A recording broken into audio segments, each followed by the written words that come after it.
So we let the day pass by, one day passes by, another day passes by, 1 month passes by, another month passes by, then 1 year passes by, yeah? And then suddenly, we realize we are old and we are going to die. Nothing done with our life, what is worthwhile, what we can take with us. Only worked for the body.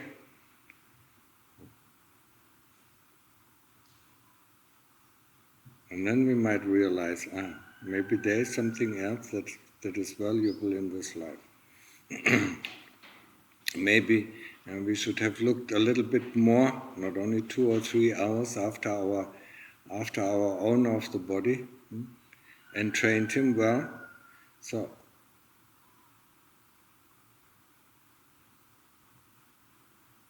but we can pass the time very well, doing this and doing that, passes by. When we are in the world, we look at our phone, or when we are Thai people, then we eat this and we eat that. We eat this and we eat that, or we talk, talk for hours. And then the day passes by, and then in the evening, what have I done? Actually nothing. What have we accomplished? Nothing. We just have accomplished that some of the valuable time that we have in this life, has been wasted.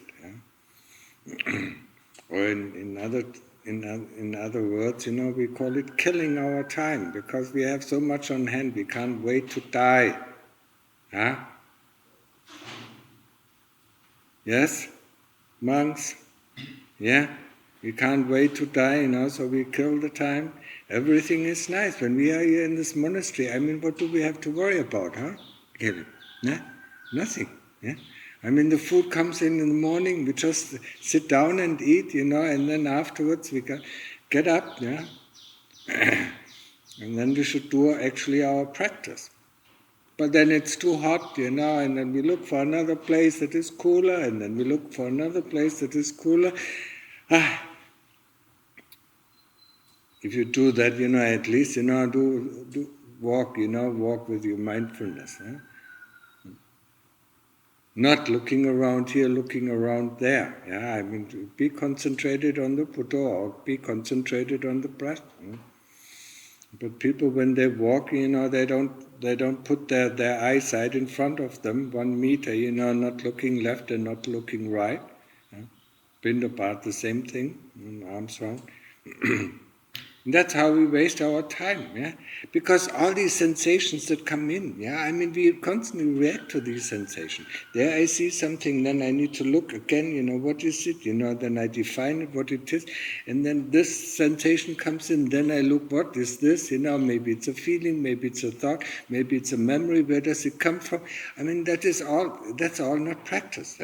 Practice is two types of practice. One type of practice is getting the mind completely calm, staying with the Buddha or staying with the breath. And whenever the mind wants to get out, we'll pull it back. And that's where we need all our effort to pull it back, because it doesn't want to go back. Have you noticed that? It wants, just let me think about this. That is a nice memory, Let me, let me indulge in this memory, But sometimes we not only indulge in good memories, we also indulge in bad memories, Well, what's the use of it, to indulge in memories of things that have passed, that we cannot correct, that actually are gone, are outside of our control. The only time when we have control of what is happening, or how do we react, is this present moment. But most of the time we are not in this present moment. Most of the time we think about, what am I going to do next, or what am I going to do tomorrow, or the day after tomorrow, or next month, or next year. Or trying to arrange, something that is going to happen in the future. The future has not come. We don't know how it is. We really have no slightest idea what is going to happen tomorrow. We don't know. But we know what is happening right now. That is the only thing we really know. You understand that? And that's where we can work, in this very only moment, present moment. That's where we see a thought comes in, that's where we see a memory comes in, that's where we see our attention is good or our attention is not so good. That's where we see, when feelings coming in.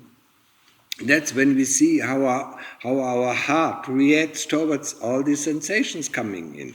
And we have that choice. In this moment we have the choice to go to these feelings or memories and thoughts or not to go.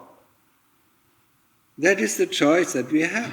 But we have that only in this one moment. When we go in the past, we don't have any choices. These things are fixed. When we go, in the future, all what we do is, just painting pictures. Nice pictures, because we are so unhappy now, so we paint a nice picture of the future where we are happy, where we are relieved, where we are free, where we have all the things that we need, that has never happened in this life. It has never happened in this life. We never had all the things that we need. We were always, hungry for this or hungry for that. We're never satisfied, So, and that is, how do you say, this is part of our life, that we are constantly hungry. Hungry for this sensation, hungry for this thought, hungry for that memory. We are only happy, or we are only contented when we reach samadhi, when there is no more thoughts and when there is no memories. And that should teach us a lesson. So if we are looking for happiness, or if we are looking for contentment, that's how we get it momentarily. If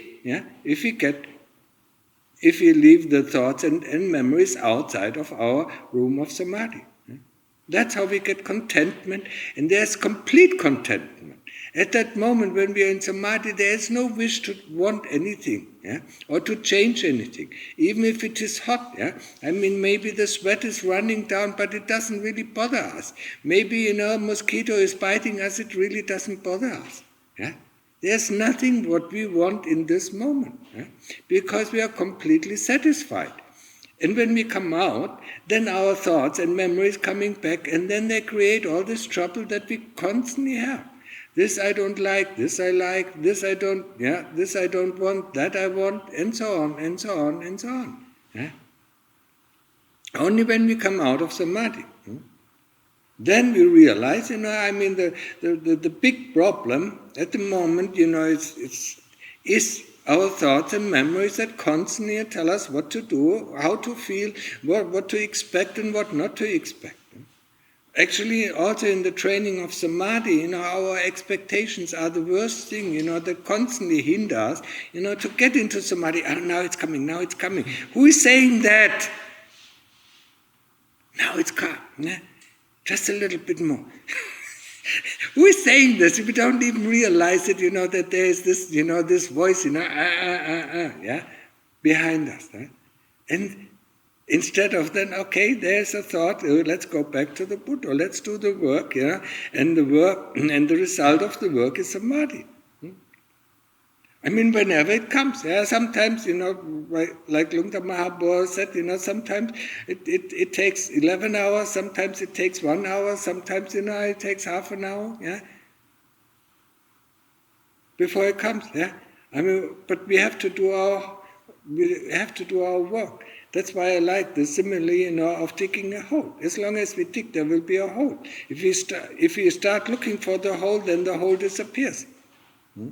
So remember this, this expectations is so frustrating, because it never comes. As long as these thoughts are in there, it never comes, We want to go beyond thoughts, we want to go beyond memories, and that's why it doesn't come.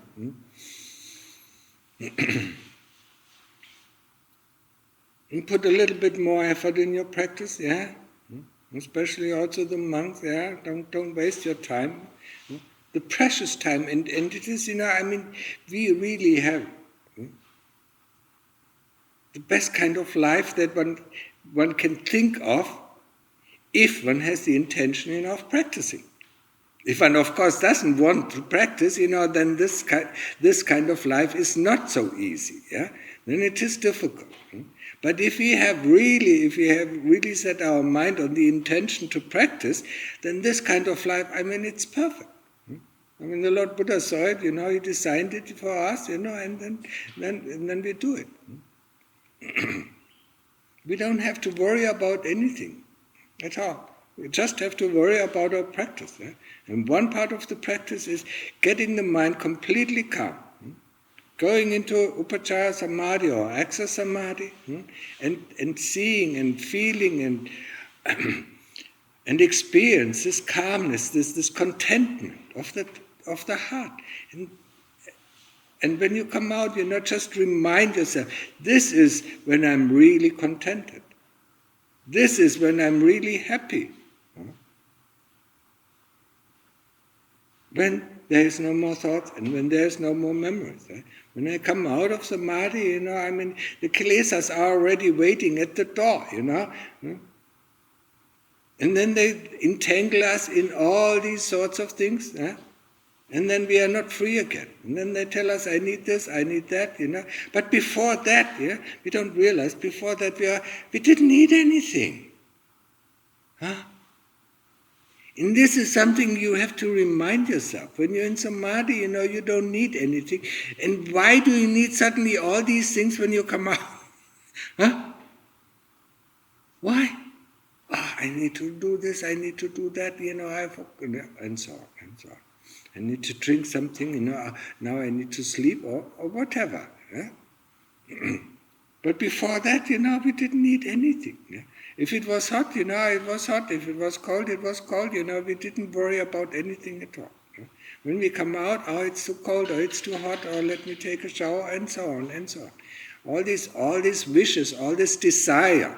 And that is where we see actually the second noble truth. Desire, wanting things, or not wanting things, that creates a dukkha. And that is the first noble truth, the dukkha. And the fourth noble truth, that is the path that leads out of dukkha. And it is comprised of sila, samadhi, and panya. Sila is morality. When we are here in the monastery, we keep the 8 precepts. That's fine, that is perfect. This is a perfect basis, for getting to the end of dukkha. Just 8 precepts. You don't have to have the higher precepts. Of course, it does help the higher precepts, but the 8 precepts are enough. When we look at the Mechis in Thailand, who have only 8 precepts, they can go to arahantship.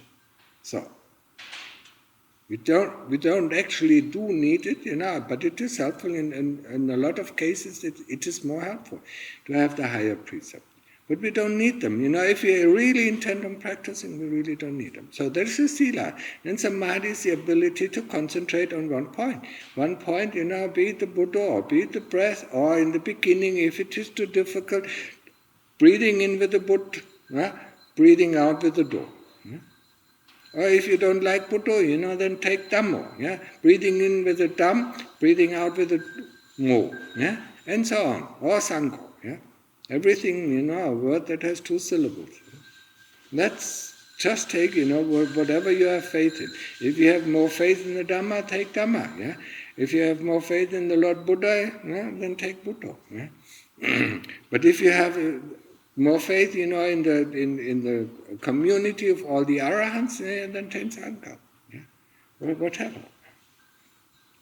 Or one day you can take Buddha, another day you can take Dhamma, or another day you can take Sangha. But don't switch in between. That's the only thing. If you do Buddha, if you say, I'm going to sit for 1 hour, 2 hours, or 3 hours, then you take one thing, Buddha or breath, or Dhamma or breath or whatever, and then stick to it for 2 hours. And then you see, really, I want to change it. Now the Buddha is so boring, let's take Dhamma. Now, we don't switch. Otherwise, we won't get into samadhi. If you constantly switch, it's the same thing as the nature of the... If we switch between, we do get lost. Yeah? That is the nature of the mind, nature of the mind. And I do say it, but you can experience. If you really want to think about something, then sit down, observe the mind and say, okay, now you can think about the subject. And then you will see after 3 thoughts, automatically the mind shifts to a similar subject. It is not on the subject. It doesn't want on the subject. If you force it to stay on the subject, it doesn't want to stay on the subject anymore, because there's nothing more to think about. That's why it switches to another subject. So that is the nature of the mind. It cannot stay on one object, by itself. It has to switch and switch and switch and switch. Just try it out. It's nothing. Nothing that I say, cannot be experienced by yourself. All these things can be experienced. You can investigate the chitta, how the chitta reacts to the different things. You can observe everything. But what you need is a little bit of sati. If you don't have the sati, the power of observance, you will not be able to see it, what I'm talking about. But if you have the power of sati, you can see it, everything. You can see every mind moment, if you want to. Where you see, okay, a sensation comes in, then you see, how the mind tries to figure out what kind of sensation it is, and then you see, how the mind, and this figuring out takes quite a little bit of time, it calls up, memory, what is this, can it be this, can it be that, and if you don't know the sound, it gives you a wrong feedback, So the computer is not perfect, if it doesn't know the signal, it doesn't give you the right signal, and then you assume, oh, it's a snake, But actually it was just a small tukey, It wasn't a snake. So these all, some people, especially Thai, think it's a ghost, And then they get afraid. And then you see, the moment you define the label what the sensation is, then you become either angry, or you can become very happy, or you become afraid. And you see it, how it works, You see how the mind works, And then at any stage you can interact and say, okay, I'm not interested, let's go back to the Buddha, or let's go to the breath. And this whole cart house that we played up, or that we built up to then, suddenly falls apart, as it has never existed. But you can see it all, just try it out. If you have enough sati, see it, how it works, it's very simple machine, actually, it's very simple machine. It's not beyond our ability to see how it works. And then, the more we see how it works, the more we get disillusioned about this machine that constantly plays this card. Or the tricks on us. Because it says, it assumes it's this, and then suddenly our desire, the desire to want something, or the desire not to want something comes up. And then we are in trouble.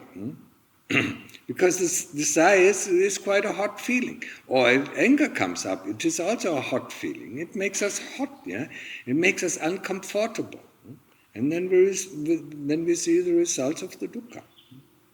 So training the samadhi, being on one object, whatever you choose. The same thing for Changram path. Now I'm walking up and down, At each, at each turnaround at the Changram path, or at the walking meditation, I'm using Changram. At the walking meditation, whenever you turn around, just say, this one path I want to be with my Buddha, or with the breath.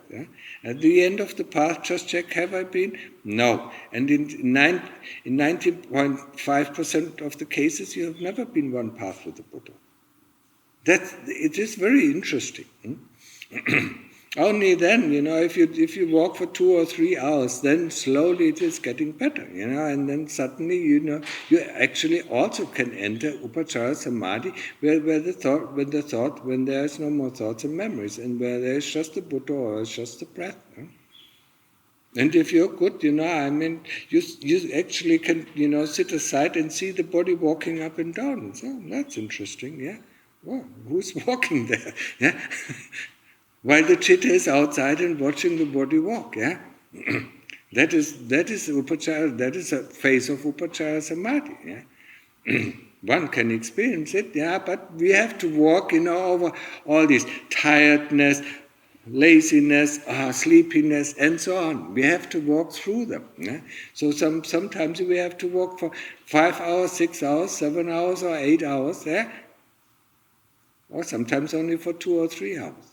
That depends on. It's the same with sitting. We have to go through all these hindrances that come up. Oh, I'm so tired. But I told you, I'm so in pain, because sitting is more difficult, because in the sitting position, we have to concentrate 100% of the mind, or the heart. In walking meditation, we have only to concentrate maybe 50% of the heart, because the heart needs to walk.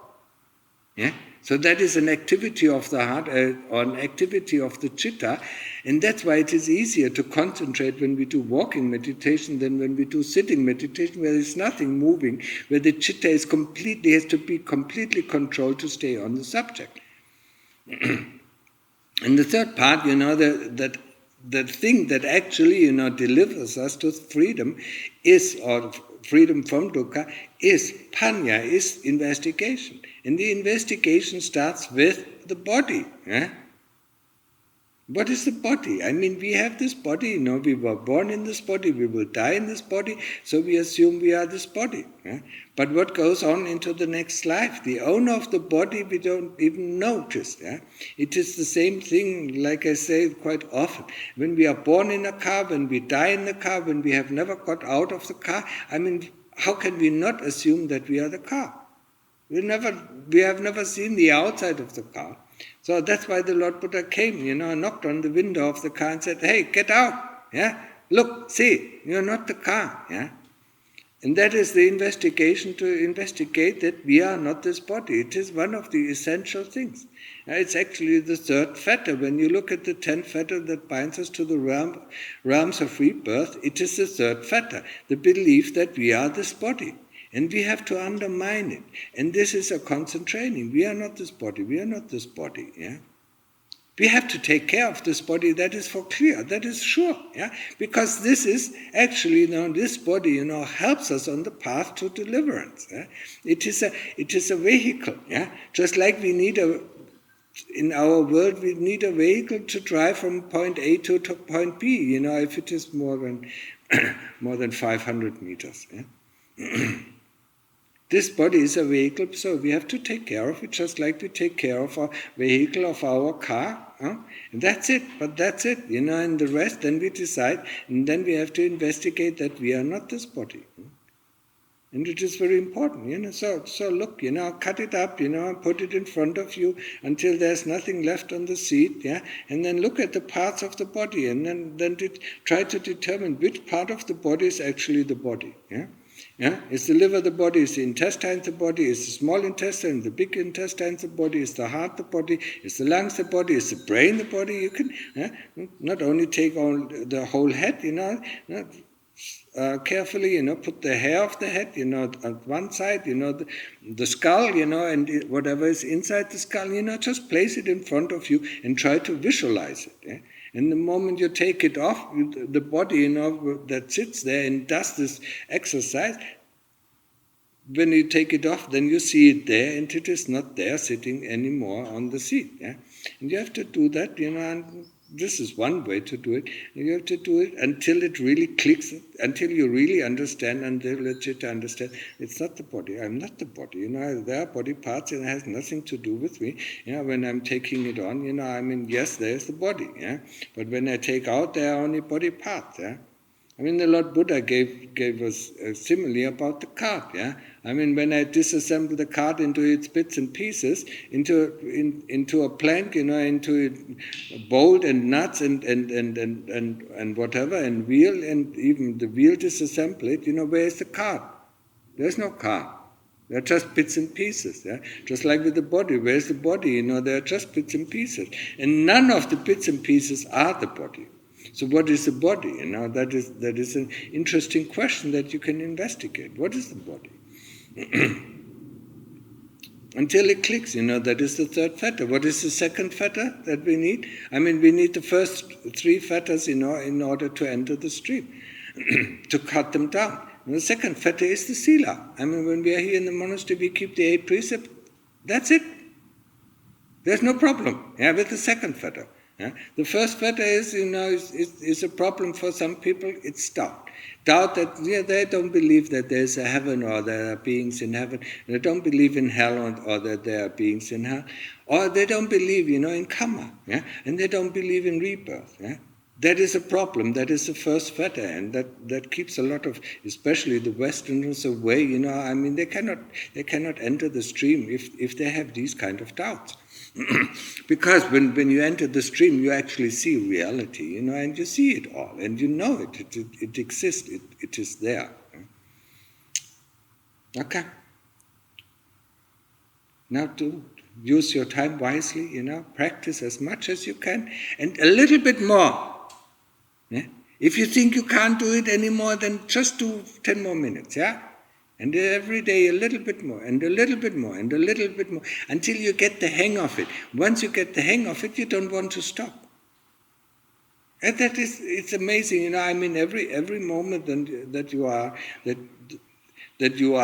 whatever you do, you're mindful, you're aware of your Buddha, or you're aware of the breath, and if you don't have anything to do, then you go back to your kuti and sit or practice Chongkro, walking meditation. There's nothing more interesting than this, because you have gotten the momentum. And that's where one result after the other starts to flow. Okay? เข้าใจไหมมีคำถามไหมเต้าอย่างง่วงมันต้องสดชื่นอยู่กับพุทโธอยู่กับลมหายใจจนใจมันสงบเมื่อใจมันสงบพิจารณาร่างกายเปิดดูอะไรร่างกายภายนอกร่างกายภายในก็คิดเรื่องชาตินี้ก็ฝึกเดินฝึกพูดฝึกคิดฝึกอ่านฝึกเขียน15 ปีใช้ได้30 ปีรอความตาย40 ปีเนี่ยเรื่องร่างกายนี่พิจารณาดูแต่ที่สำคัญที่สุดในร่างกายไม่ใช่เราเขาไม่ใช่ร่างกายของเราเป็นชาวของรถยนต์แล้วรถยนต์ก็ไม่ใช่เราแต่ของเราเกิดมาในรถยนต์ตายในรถยนต์ไม่เคยออกจากรถยนต์ของเราต้องเข้าใจว่าก็ของเราเป็นรถยนต์ใช่ไหม พิจารณาให้ดู Okay, so any questions? มีคำถามไหม